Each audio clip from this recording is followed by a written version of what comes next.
Okay, guys, so today we're going to be looking at an example of a conclusion, and we're going to see if we can pick out the important parts that we talked about yesterday in the video. So remember, the 5 categories that we could use, or should I say, should use when we're writing a conclusion are memories, feelings, decisions, hopes or wishes, and of course the defining moment. So as you can see here on the screen, we have an example of a conclusion.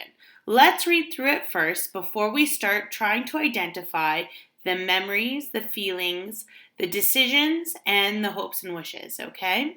So, Tim leaned back against the building and heaved a sigh of relief. It had been close, that's for sure. When he shut his eyes, he could see the huge, slobbering dog snarling and snapping at him.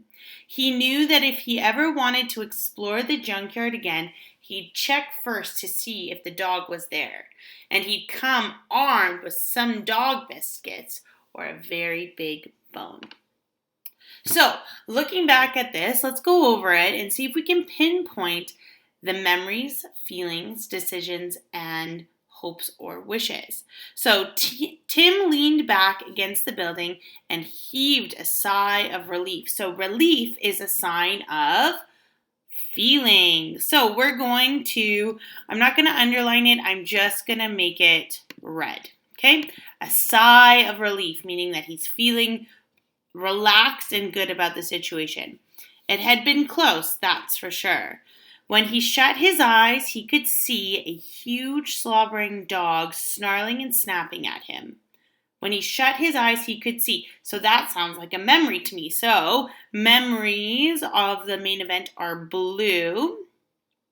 So we'll do this all in blue. He knew that if he ever wanted to explore the junkyard again, he'd check first to see if the dog was there. So we have memories check, feelings check, decisions. That sounds like a decision, but it also kind of sounds like a hope or a wish to me. So when it reads, he knew that if he ever wanted to explore the junkyard again, he'd check first to see if the dog was there. That sounds like a half and half. So I'm going to do this part in green, because if you read on, and he'd come armed with some dog biscuits or a very big bone, that to me sounds like a decision. So we're just going to bold that one, okay?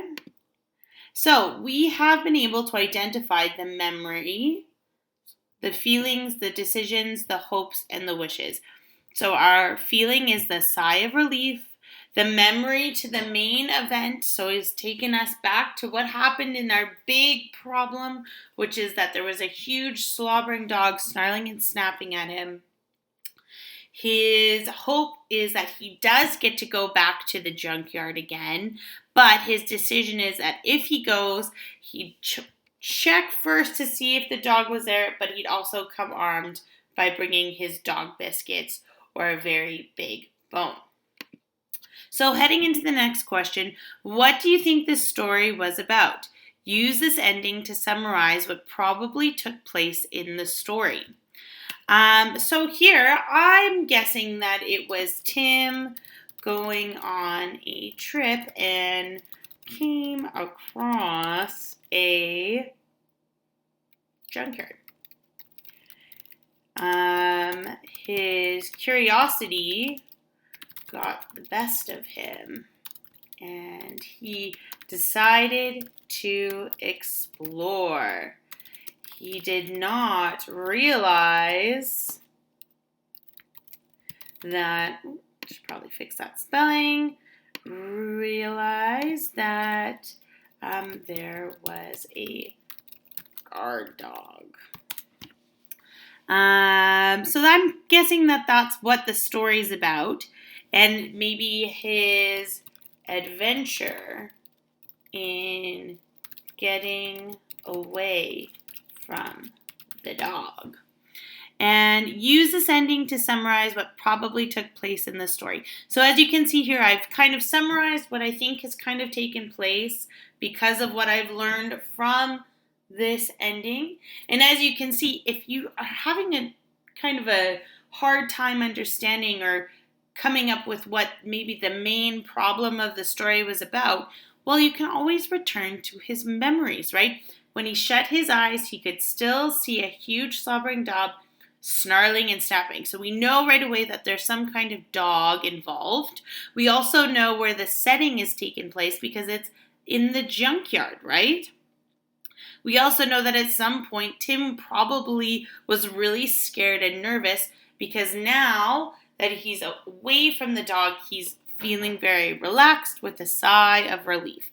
So it's really amazing how much information just by this small paragraph we can see connects to the whole story.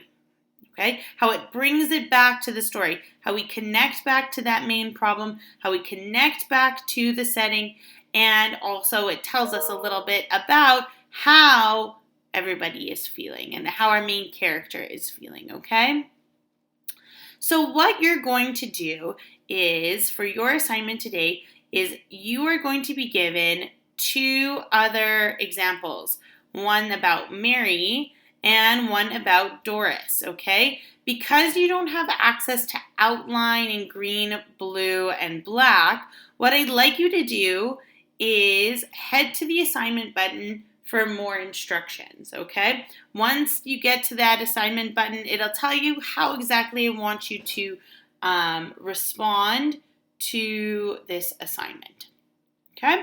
Hope you're all doing well today, and I'm really hoping that we're going to be able to do some kind of virtual class in the next week or so. Have a great day, guys, and we'll talk to you soon.